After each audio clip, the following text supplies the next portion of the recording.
নমস্কাৰ স্বাগতম জনাইছোঁ কেৰিয়াৰ হাইভ ইউটিউব চেনেললৈ প্ৰতিটো জব নোটিফিকেশ্যন ছাবস্ক্ৰাইব কৰিব তাৰ লগতে বেল আইকনটো দবাই ৰাখিব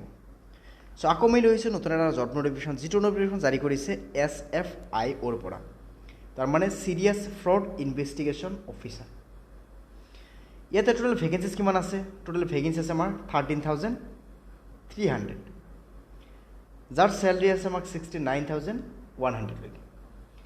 যাৰ লাষ্ট ডেট আছে 6 তাৰিখ 11 মাহ 2023 তো আহক আমি এতিয়া আলোচনা কৰিম এতে টোটেল ভেকেঞ্চিজ থাকাৰ লগে লগে মই এতে এলিজিবিলিটি ক্ৰাইটেৰিয়া কি হ'ব এজ লিমিটেশ্যন কেনেকৈ থাকিব তাৰ লগত আমি পে কিমান কৰিব লাগিব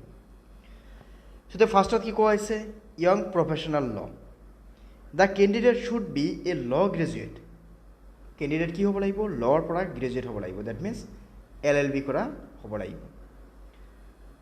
নেক্সট কি আছে জুনিয়ৰ কনসালটেন্ট ল The candidate should be advocate with with at least 3 to 8 years experience. At least 3 to 8 years of experience থাকিব লাগিব and advocate হ'ব লাগিব okay next আমাৰ কি আছে financial analysis and forensic audit education recruitments ইয়াতে আছে young professional FA ইয়াতে কৈছে the ideal candidate will be CA ICWA or MBA finance complete কৰা হ'ব লাগিব and at least 1 year experience থকা হ'ব লাগিব নেক্সট আছে কি জুনিয়ৰ কনসালটেন্ট FA এটা আছে কি আমাৰ যে candidate must be CA CWA MBA finance and also at least 3 to 8 years experience থকা হ'ব লাগিব নেক্সট আছে সিনিয়ৰ কনসালটেন্ট এটা কি আছে candidate must be CA CWA MBA finance and 8 to 15 years of experience থকা হ'ব লাগিব যেহেতু ইয়াতে কি আছে সিনিয়ৰ দি আছে সিনিয়ৰ কনসালটেন্টৰ বাবে ইয়াতে at least 8 to 15 but for junior consultant there is 3 to 8 years experience থাকিব লাগিব নেক্সট আমি সব কি আছে নেক্সট আছে আমাৰ SFIO education recruitments for banking and general management বেংকিংৰ বাবে কি হ'ব লাগিব ইয়াতে কোৱালিফিকেশন থাকিব লাগিব আপোনাৰ জুনিয়ৰ কনসালটেন্টৰ বাবে PhD in masters or MBA qualification of the applicant subject or discipline of the outfield or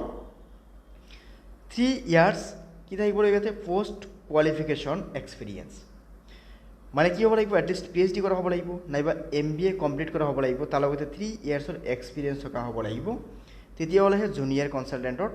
মানে আপুনি এপ্লাই কৰিব পাৰিব নেক্সট আছে কি আমাক online application instruction for SFIO recruitment এটা কি আছে ইয়াতে কোৱা হৈছে যে আমি যদি ইয়াতে অনলাইন এপ্লাইখিনি কৰিব যাওঁতে আমি কি কৰিম অফিচিয়েল ৱেবছাইটত যাম অফিচিয়েল ৱেবছাইটত যোৱাৰ পিছত আমি কি কৰিব লাগিব প্ৰথমে আমি তাতে ৰেজিষ্ট্ৰেচন কৰিব লাগিব ৰেজিষ্ট্ৰেচন কৰি বা ৰেজিষ্টাৰ কৰি কিনে আমি নেক্সট আমি কি কৰিম লগইন কৰি কিনে তাতে আমি নিজৰ এডুকেশ্যনাল এণ্ড পাৰ্চনেল আমি কোৱালিফিকেশ্যনখিনি আমি এডুকেশ্যনাল এণ্ড পাৰ্চনেল যিখিনি আমাৰ ডাটা আছে সেইখিনি আমি ফিল কৰিব লাগিব ফিল কৰাৰ পিছত আমি ফটো তাৰ লগতে আমি সিগনেচাৰখিনি আপলোড কৰিব লাগিব আৰু নেসেসাৰি ডকুমেণ্টখিনি আপলোড কৰিব লাগিব আৰু লগতে আমি কি কৰিব লাগিব ইয়াতে যে গোটেইখিনি বস্তু আপলোড কৰাৰ পিছত আমি ফাইনেল সাবমিশনটো কৰি দিম ফাইনেল সাবমিশন কৰিলে আমাৰ এপ্লাইখিনি হৈ যাব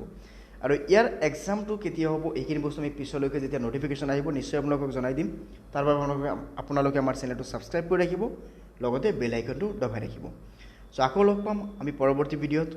ধন্যবাদ